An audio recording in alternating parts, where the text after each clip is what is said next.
इस्तेमाल करते हुए देश में बड़े पैमाने पर तोड़फोड़ चल रही है। और खबर उत्तर प्रदेश के रामपुर से, जहां से बड़ी खबर है। रामपुर में हिंसक प्रदर्शन हुआ है, एक प्रदर्शनकारी की मौत हो गई है। रामपुर के हाथी खाना चौराहे पर भीड़ ने पुलिस पर पथराव किया। तस्वीरें आपके टीवी स्क्रीन पर, ये तस्वीरें देखिए और खुद ही अनुमान लगाइए ये किस हद तक शांतिपूर्ण है। अराजक तत्वों ने पुलिस कर्मियों पर हाथ गोले तक बरसाए।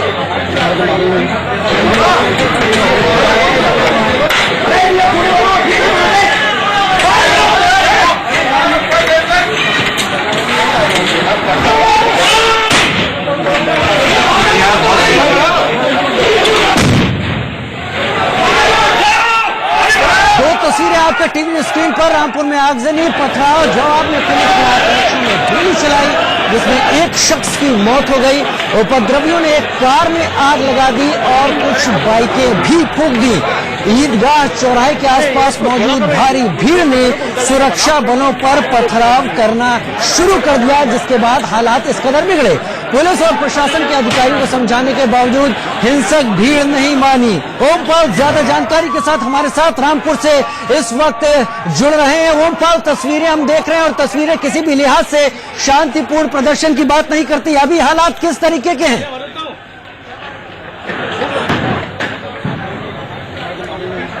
ओमपाल, इस वक्त हालात कैसे हैं?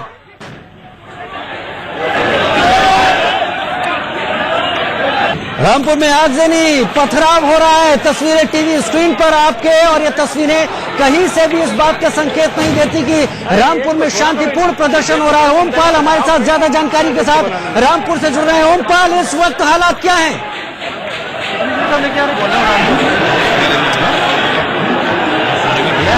का संकेत नहीं देती कि रामपुर में शांतिपूर्ण प्रदर्शन हो रहा है। ओमपाल हमारे साथ ज्यादा जानकारी के साथ रामपुर से जुड़ रहे हैं। ओमपाल, इस वक्त हालात क्या हैं?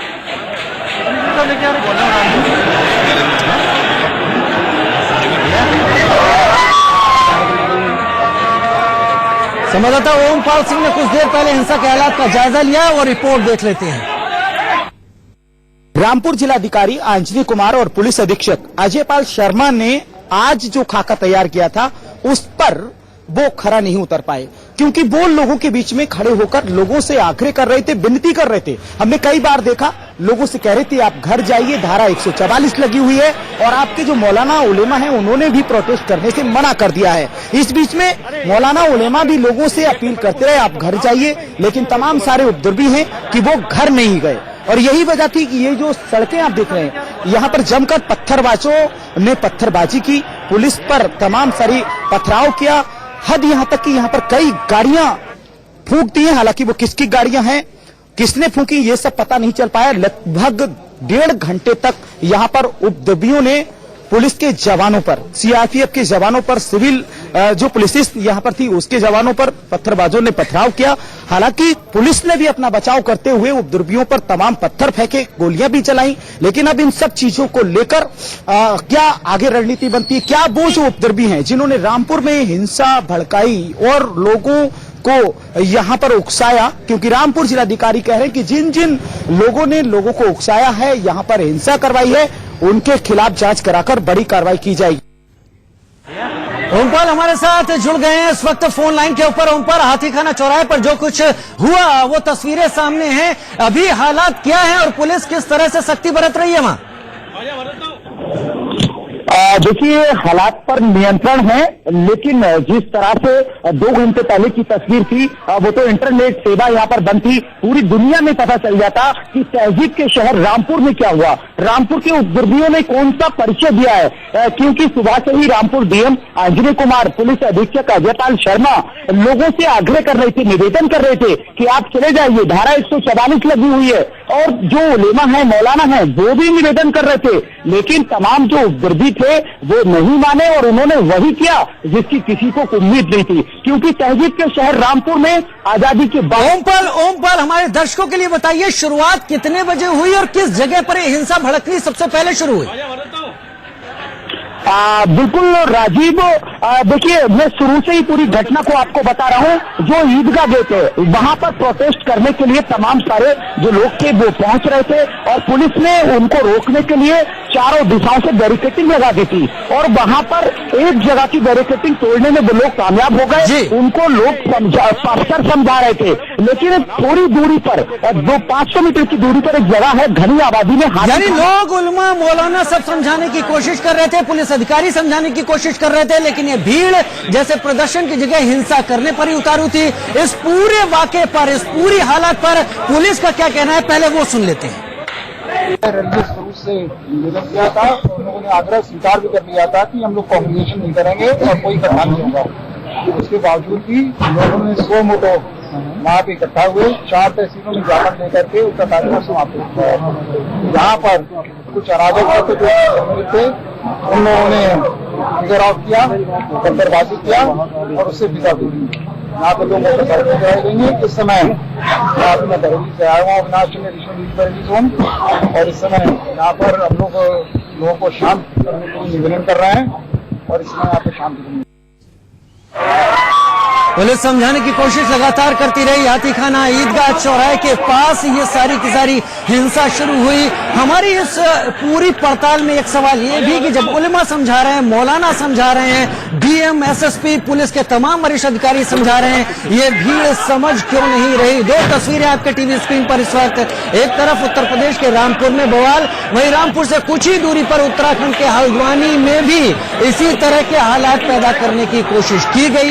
एक के बाद एक कुछ ऐसी तस्वीरें सामने आ रही हैं जहां पर प्रदर्शन शांतिपूर्ण कहा जाता है, लेकिन धीरे धीरे उसे कौन उकसा देता है? आखिर वो कौन है जो पीछे पीछे इन सभी प्रदर्शनकारियों को इस स्थिति को पैदा करने के लिए उकसा देता है?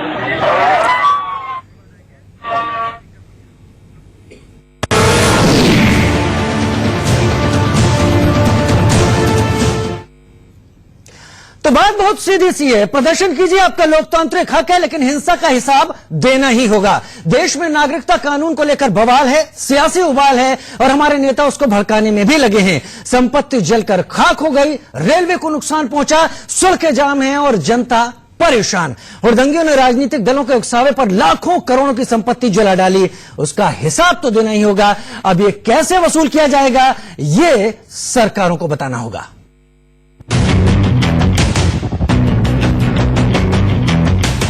नागरिकता संशोधन कानून के खिलाफ देश भर में प्रदर्शन हो रहे हैं। लाखों की बसें फूंक दी गई, लाखों की पुलिस चौकी आग के हवाले कर दी गई। कहीं लाखों की कार तो कहीं हजारों की बाइक स्वाहा हो गई। इसकी भरपाई कौन करेगा, कैसे होगी? 9 से ज्यादा लोगों ने जान गंवा दी।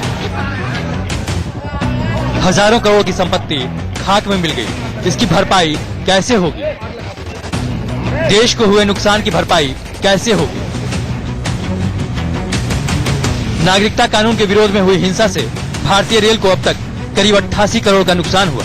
ये वही नेता हैं जो सामने आकर शांति की बात करते हैं, लेकिन हिंसा और तोड़फोड़ कर जब लाखों की संपत्ति जलती है तो पल्ला झाड़ने लगते हैं।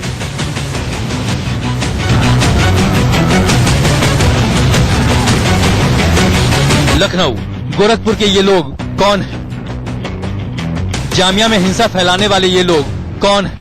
इन्हें कौन भड़का रहा है? इनसे नुकसान की भरपाई की जानी चाहिए या उन राजनीतिक दलों से जो देश को आग के हवाले कर रहे हैं? सीएम योगी कहते हैं कि उपद्रवियों ने पब्लिक प्रॉपर्टी को जो भी नुकसान पहुंचाया उसकी वसूली उन उपद्रवियों की संपत्ति नीलाम करके करेंगे। राजनीति की रोटी सेकने वाली कांग्रेस, सपा और वामपंथी संगठनों ने जिस प्रकार से आज महाबंदी के नाम पर पूरे देश को आगजनी की चपेट में झोंकने का प्रयास किया है, यह अस्वीकार्य है और उत्तर प्रदेश में इस प्रकार के तत्वों के साथ हम सख्ती से निपटेंगे। मैंने इसके बारे में अभी एक बड़ी बैठक बुलाई है और मैं इस चीज को स्वयं समीक्षा कर रहा हूं, मैं स्वयं देख रहा हूं और जो भी जिम्मेदार होगा उसकी जवाबदेही भी तय करेंगे।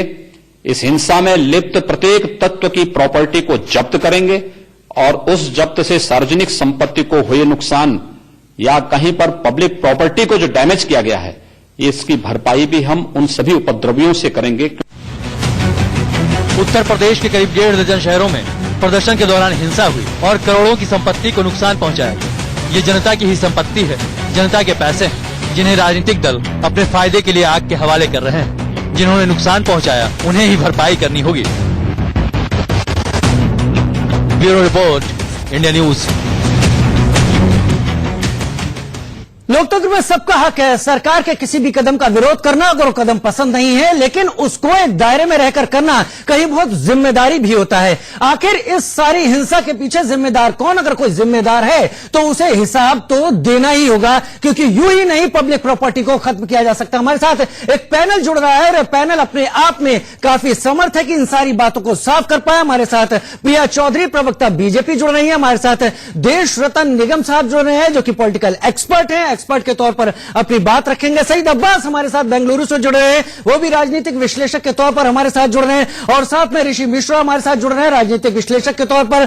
टीआर कक्कड़ साहब, पूर्व कमिश्नर दिल्ली पुलिस, हमारे साथ जल्दी जुड़ने वाले हैं। अगर जुड़ेंगे तो हमें जरूर जानना चाहेंगे कि आखिर इंटेलिजेंस फेलियर इस हद तक कैसे बढ़ता चला जाता है। सबसे पहले मैं बात करना चाहूंगा प्रिया आपसे, क्योंकि आप बीजेपी की प्रवक्ता हैं। सवाल सबसे बड़ा यह कि इस तरीके से अपने हक का इस्तेमाल करते हुए पब्लिक प्रॉपर्टी को जला देना, खत्म कर देना और डर का माहौल फैला देना, अगर उत्तर प्रदेश के मुख्यमंत्री कहते हैं उनसे वसूला जाएगा तो कैसे वसूला जाएगा और क्या यह कदम आप सही मानती हैं?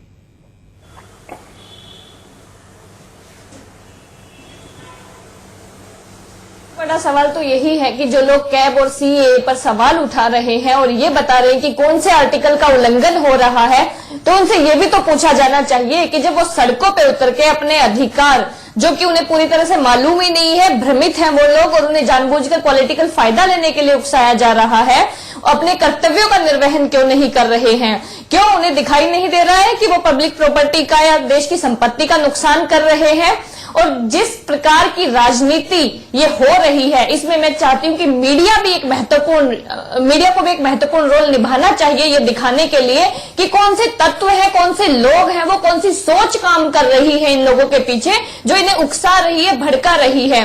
आपने देखा होगा। ये एक बात बताइए, आप लगातार हमसे बात कर रही है कि मीडिया को यहाँ पर लोगों को बताना होगा, जाहिर सी बात है, हम माध्यम है और हम वो काम कर भी रहे हैं, लेकिन इंटेलिजेंस फेलियर इसका इस हद तक कैसे बढ़ गया? बीजेपी के राज्यों में जो इतनी हालात पैदा होते चले गए, आज हम लगातार देख रहे हैं रामपुर में हथगोले तक का इस्तेमाल हुआ है, तो जो बेहिसाब ये भीड़ तंत्र को बदलती चली जा रही है, जहां लोकतंत्र और सरकार का राज होना चाहिए, कहां से हो रहा है फेलियर? कैसे वसूलेंगे और कैसे वो संदेश देंगे आप कि जो भी इस काम करेगा उसको भुगतना होगा?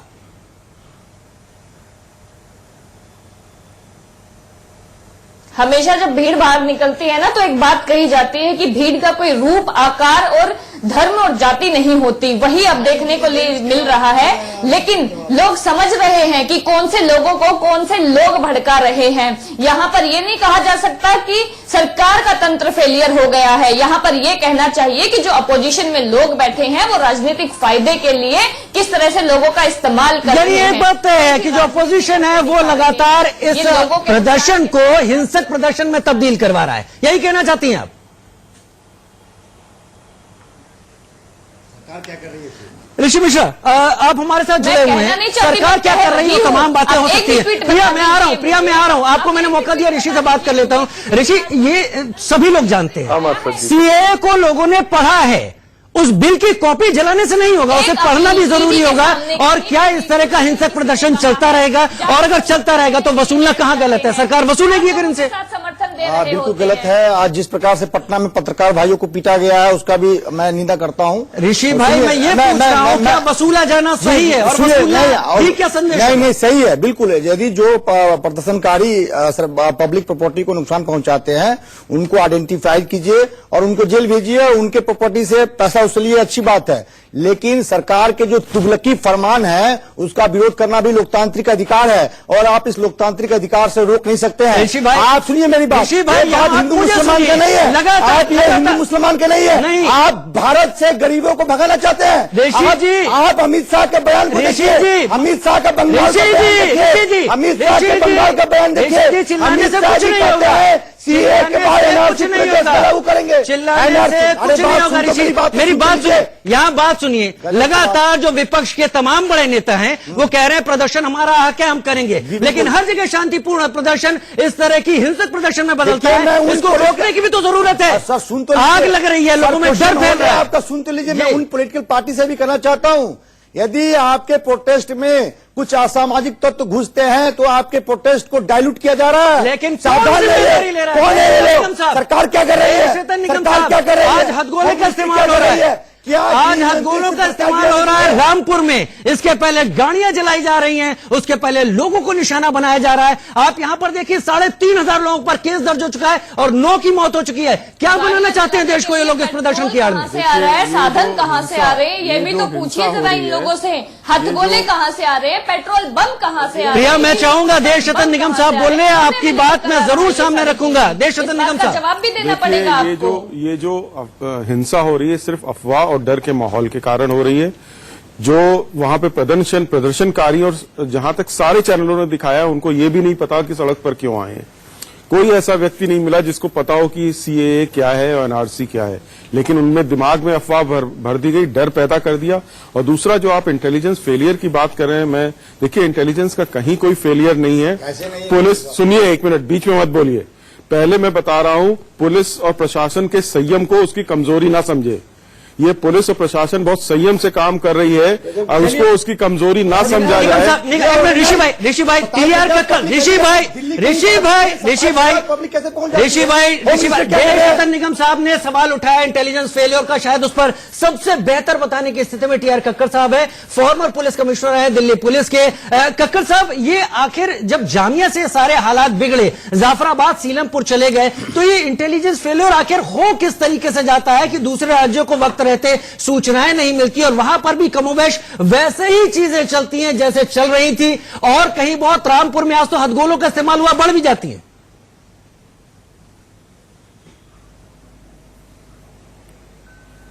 देखिए, जो भी कुछ हो रहा है इसके पीछे बड़े बड़े षड्यंत्र हैं और कुछ तो कम्युनल पार्टीज हैं, कुछ अपोजिशन पार्टीज हैं, वो अपना उल्लू सीधा करने के लिए लोगों को मोरे बना रहे हैं। अब आपका प्रश्न है कि क्या इंटेलिजेंस फेलियर ऐसे नहीं, कुछ तो कम्युनल पार्टीज हैं, कुछ अपोजिशन पार्टीज हैं, वो अपना उल्लू सीधा करने के लिए लोगों को मोरे बना रहे हैं। अब आपका प्रश्न है कि क्या इंटेलिजेंस फेलियर ऐसे नहीं होता है। ये तो पता था कि कुछ ना कुछ अपोजिशन कहीं ना कहीं होगी, लेकिन इस तरह होगी इसका अनुमान शायद नहीं लगा सके, लेकिन ये होता है, अक्सर होता है। कक्कर साहब, मैं आपसे और बात करना चाहूंगा, लेकिन आपने शुरुआत इस बात से की। आप बोलने देंगे जी, आप बोलने देंगे तो मैं बोलूंगा। कक्कर साहब, आपके लिए बहुत सारे सवाल हैं। बैठा रहूंगा भाई। बोलिए सर। नहीं, आपने ये कहा अभी तक संयम, प्रशासन जो है संयम बरत रहा है। कुछ एक जगह शायद फायरिंग करनी पड़ी है, लेकिन इन सब लोगों को पता होना चाहिए मैं पहले सईद अब्बास जी के पास कानून व्यवस्था बनाए रखने के लिए अगर कुछ भी करना पड़ेगा तो वो करेगी सरकार। लेकिन अभी तक सरकार ने एक ढील दे रखी है कि शायद चीजें अब रामपुर की घटना देखिए, अगर यहाँ पे हाथ गोले फेंके जा रहे हैं तो obviously open fire and then उनको करिए, जख्मी करिए, मारिए, बिकॉज इस परिस्थिति में टेररिस्ट को नहीं लाया जा सकते। आप इस परिस्थिति में आप ये नहीं कह सकते कि हमें हथगोले, हमारा ये हक है कि हथगोले फेंके। अगर आपका हक है हथगोले फेंकने का, तो पुलिस का भी हक है आपको उससे रोकना और उसके लिए कम से कम पुलिस को टीयर गैस शेल्स का तो इस्तेमाल करना ही होगा ऐसे लोगों के खिलाफ। ऋषि भाई, आऊंगा आपके पास। सईद अब्बास मेरे पास है और मेरे पास छोड़िए जी। अब परिस्थिति सईद अब्बास मेरे साथ जुड़े हैं, प्रिया मेरे साथ लगातार जुड़ी हैं। आप दोनों से एक एक कर मैं बस सवाल चाहूंगा। जो टीआर कक्कड़ साहब ने इशारा किया कि ऐसी हिंसा अगर होती है तो कई बहुत राजनीतिक पार्टियां प्रदर्शन के बहाने इस सारी हिंसा को उकसाती हैं। सईद अब्बास, इतना सारा नुकसान हो रहा है, प्रॉपर्टी जल रही है, 9 लोगों की मौत हो चुकी है, सीए सबको पता है, मौलाना उल्मा अपील कर रहे हैं, बड़े अधिकारी अपील कर रहे हैं, उस बिल को फाड़ने और जलाने से कुछ नहीं होगा, उसे पढ़ना जरूरी है। यह हिंसा कब तक चल पाएगी?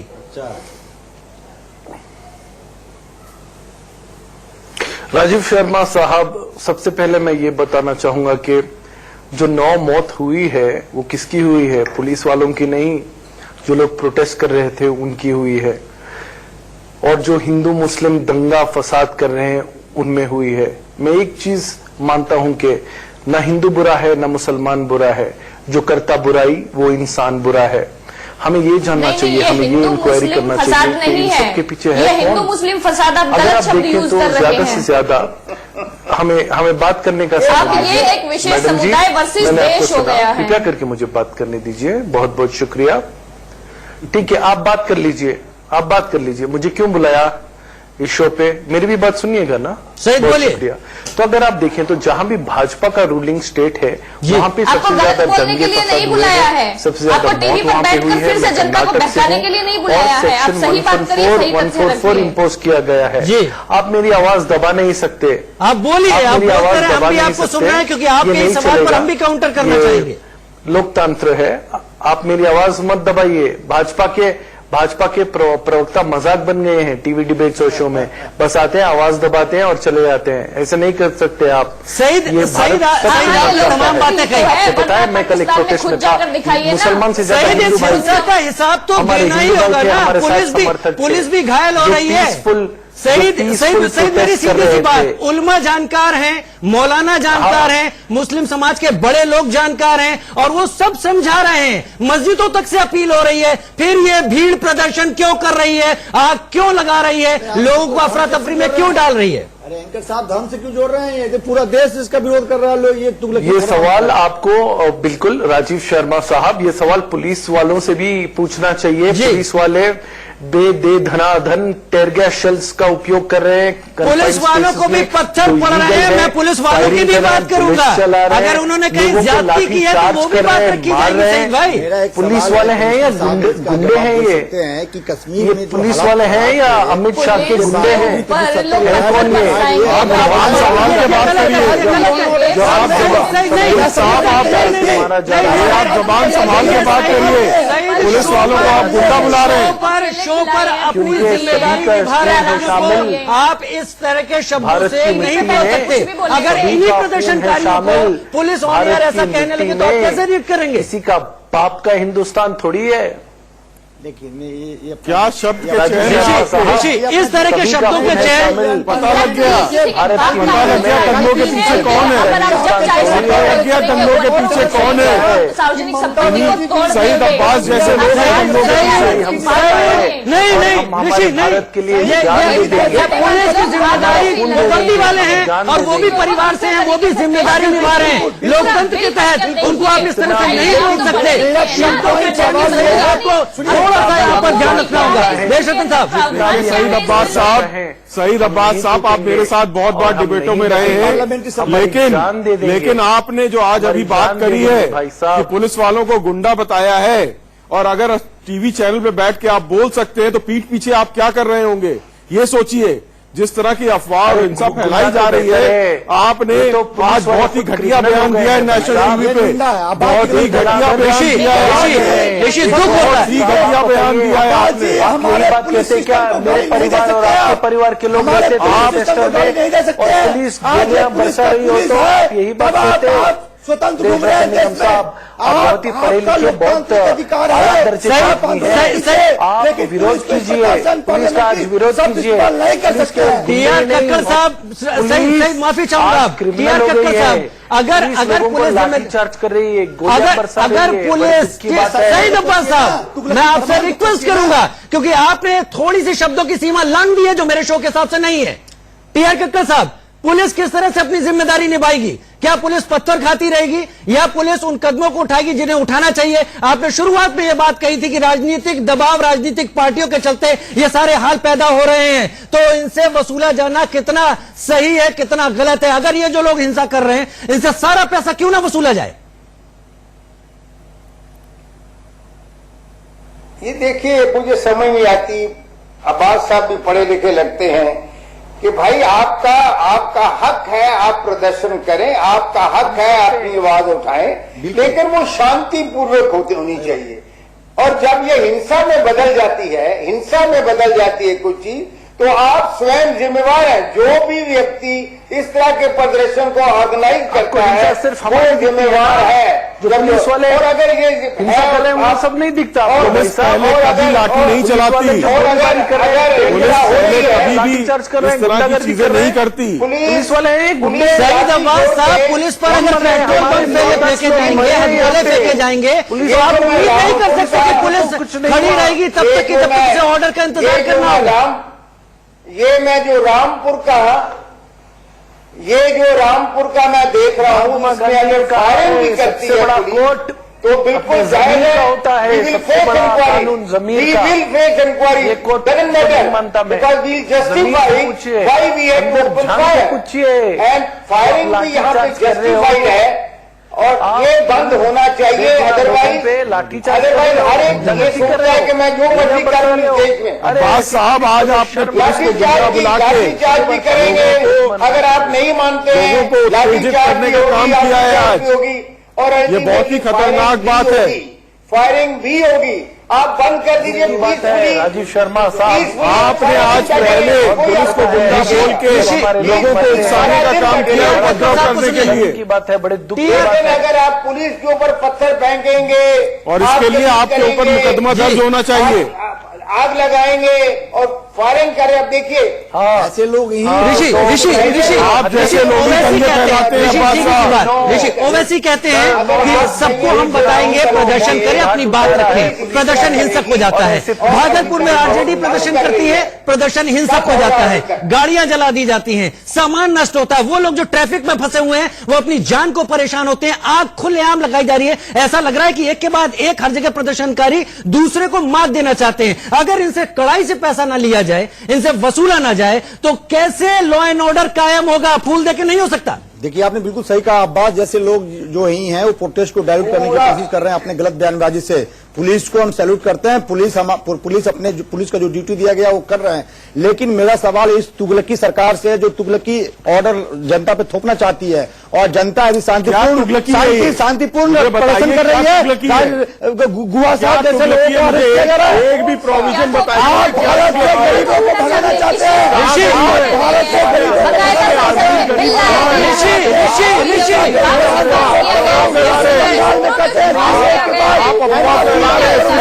फिर से अफवाह फैला रहे हैं। बात यही आकर रुक जाती है, कि हम अमीर गरीब दिखाइए, सब इस बहस।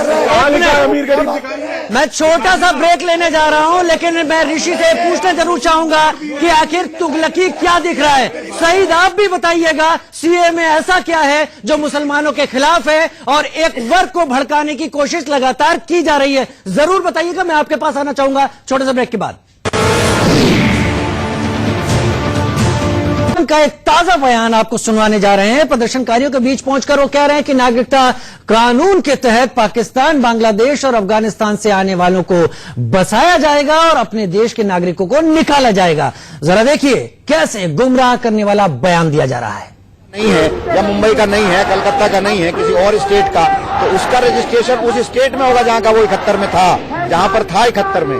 तो आज ये लोग कहते हैं कि हम पाकिस्तान से, आज बांग्लादेश से, अब अफगानिस्तान से लोगों को लेकर आएंगे। नहीं है, या मुंबई का नहीं है, कलकत्ता का नहीं है, किसी और स्टेट का, तो उसका रजिस्ट्रेशन उस स्टेट में होगा जहां का वो 71 में था, जहां पर था 71 में। तो आज ये लोग कहते हैं कि हम पाकिस्तान से, आज बांग्लादेश से, अब अफगानिस्तान से लोगों को लेकर आएंगे। जो यहाँ लोग हैं जिनके पास रिकॉर्ड नहीं है, उनको बाहर निकालेंगे। तो ये कौन सी राजनीति कर रहे हैं? ये क्यों कर रहे हैं? आज महंगाई की बात होनी चाहिए, आज बेरोजगारी की बात होनी चाहिए, आज प्याज 200 रुपए किलो बिक रहा है, आज अर्थव्यवस्था हिंदुस्तान की सबसे कमजोर हालत में। इन तमाम चीजों को भटकाने के लिए हिंदुस्तान की आवाम को सालों साल सालों साल ये लोग लाइन में लगाना चाहते हैं। अभी तक इस मुल्क में आधार कंप्लीट नहीं हुए लोगों के। मैं एमएलए हूं, रोजाना मैं कई सौ लोगों के आधार के लेटर लिखता हूं रोजाना। तो जिस मुल्क में आधार कंप्लीट ना हुए हों, जहां पर किसी डॉक्यूमेंट्स की जरूरत नहीं है, वहां एनआरसी और सीए कैसे कंप्लीट होगा? क्या अभी इसी समय पे एनआरसी लाना और क्या लाना कितना जरूरी था? मुझे नहीं लगता कि जरूरत है। बाकी ये ना इस टाइम पर ना किसी भी टाइम पर बेरोजगारी की बात होनी चाहिए। आप बेरोजगारी का रजिस्ट्रेशन कराओ कि कितने इस मुल्क में पढ़े लिखे ग्रेजुएट पोस्ट ग्रेजुएट बेरोजगार है, उनके लिए रोजगार का इंतजाम करो। आप सारी चीजों को उलझाकर अर्थव्यवस्था, महंगाई, बेरोजगारी सबको गुमराह कर रहे हो और इस लड़ाई को हिंदू मुस्लिम का रंग दे रहे हो। कौन दे रहा है रंग? ये बयान सुनकर ही आप समझ गए होंगे। पहले दिल्ली उबली, इसके बाद यूपी भड़क गया, लेकिन प्रदर्शन शांत नहीं हुआ। नेताओं ने कहा कि शांतिपूर्ण प्रदर्शन करें, लेकिन उन्होंने तोड़फोड़ के लिए भड़काया भी।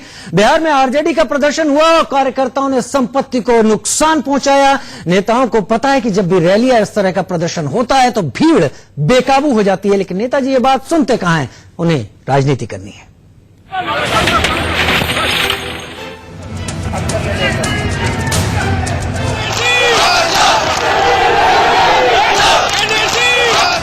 सोनिया कहती हैं कि शांतिपूर्वक प्रदर्शन करें, लेकिन क्या ये शांतिपूर्ण प्रदर्शन है?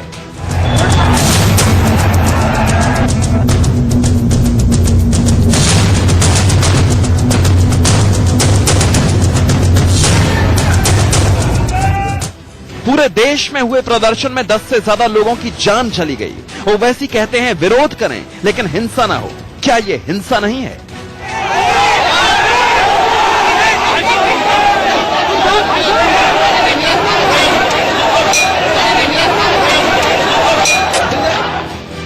प्रियंका गांधी वाड्रा कहती हैं संयम बरतें, लेकिन पत्थर बरसाते और आग जलाने वाले लोग क्या संयम बरत रहे हैं?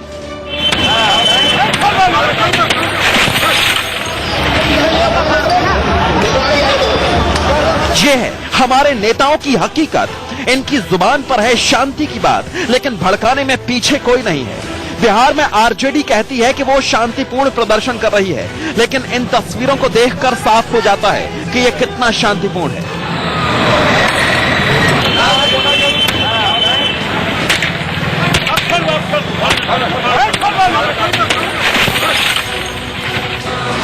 हाथ में पार्टी का झंडा और दूसरे हाथ में डंडा, यही है शांतिपूर्ण प्रदर्शन। ऑटो में लोग बैठे हैं और उनकी गाड़ी तोड़कर विरोध किया जा रहा है। नहीं वापस लो, वापस लो, वापस लो। ट्रेन रोककर विपक्ष सरकार का विरोध कर रहा है या जनता को बंधक बना रहा है। उस पर हाल ये है कि हमारे नेता कह रहे हैं हिंसा नहीं होनी चाहिए। भारत सरकार का दो निर्णय है। एक निर्णय है जिसमें विदेशियों को बुलाकर के नागरिकता देने की बात की जा रही है। दूसरा निर्णय है जिसमें देश के जो नागरिक हैं उनकी नागरिकता समाप्त करने की बात की जा रही है। हम भारत सरकार के इन दोनों निर्णयों का विरोध करते हैं, क्योंकि विदेश के लोग करोड़ों आ जाएंगे, चाहे जिस देश के लोग हों, जिस धर्म के लोग हों। हम धर्म के आधार पर नहीं कर रहे, हम किसी खास देश के आधार पर नहीं कर रहे। हम कह रहे हैं कि विदेश के करोड़ों लोग आ जाएंगे, हमारे यहाँ के नौजवानों को तो रोजगार दे नहीं पा रहे हैं, हमारे यहाँ तो शिक्षा की व्यवस्था गरीबों के लिए आप कर नहीं पा रहे हैं। वडोदरा में भीड़ भड़काने के आरोप में कांग्रेस पार्षद शहजाद खान समेत 49 लोग गिरफ्तार किए गए। जामा मस्जिद से भीम आर्मी प्रमुख चंद्रशेखर को भीड़ को उकसाने के आरोप में गिरफ्तार किया गया। जामिया में हिंसक प्रदर्शन पर कांग्रेस के पूर्व विधायक आसिफ खान का नाम दर्ज। जामिया हिंसा में आप नेता का नाम दर्ज किया गया। यूपी के संभल में हुई हिंसा के आरोप में समाजवादी पार्टी के सांसद शफीकुर रहमान और जिलाध्यक्ष फिरोज खान पर मुकदमा दर्ज किया गया। जगह जगह हिंसा हो रही है और राजनीतिक पार्टियों के नाम सामने आ रहे हैं। अब इसे राजनीतिक साजिश नहीं कहा जाए तो क्या कहा जाए?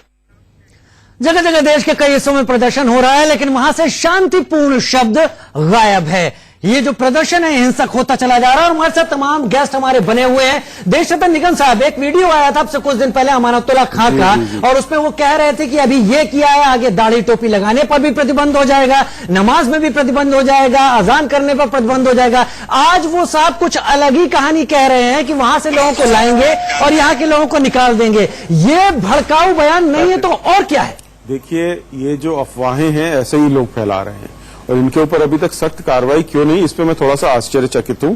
यहां मैं भाजपा के प्रवक्ता से पूछना चाहूंगा, वो भड़काऊ बयान भी है, उसके सारे साक्ष्य भी आपके पास मौजूद हैं, और जो अभी भी इन्होंने बोला कि बाहर से विदेशियों को लाके बसाएंगे और यहाँ के लोगों को निकालेंगे, ये भी भड़काऊ है।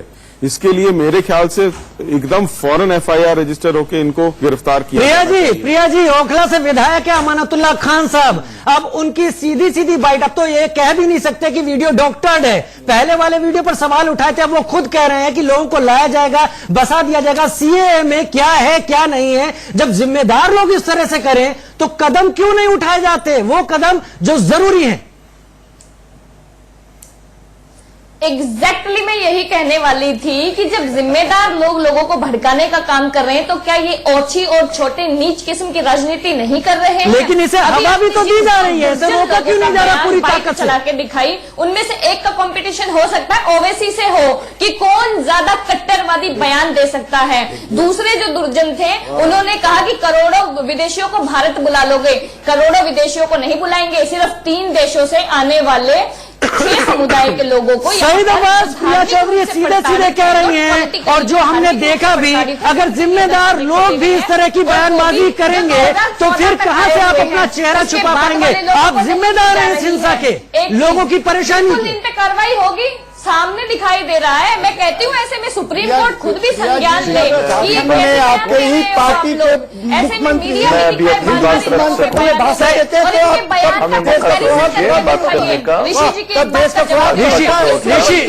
ऋषि अभी मैं चाहूंगा सईद अब्बास इस बात को बोले। प्रिया 1 मिनट में सईद अब्बास से बात कर लूं। सईद अब्बास आपने अमानतुल्लाह खान का बयान सुना, उन्होंने लोगों को साफ साफ कहा कि दूसरों को लाके बसाया जाएगा, उन्हें निकाला जाएगा। उसकी बात देने का है, ना कि किसी की नागरिकता लेने का। यानी कि जो ऑलरेडी यहाँ के नागरिक हैं वो आराम से नागरिक है, उन्हें कोई बाधा नहीं होने वाली है। ऋषि जी, प्रिया जी, सईद अब्बास आपने पुलिस वालों को गुंडा तक बता दिया। अब आप ये बताइए कि अमानतुल्लाह खान जो कि विधायक हैं, जिनको पता है कि क्या हो रहा है, उनका एक वीडियो पहले वायरल भी होता, अब कह रहे हैं कि बाहर से लोगों को लाया जाएगा और यहाँ के लोगों को निकाला जाएगा। इतना गलत बयानी जानकार लोग जब करते हैं तो यही सब होना है।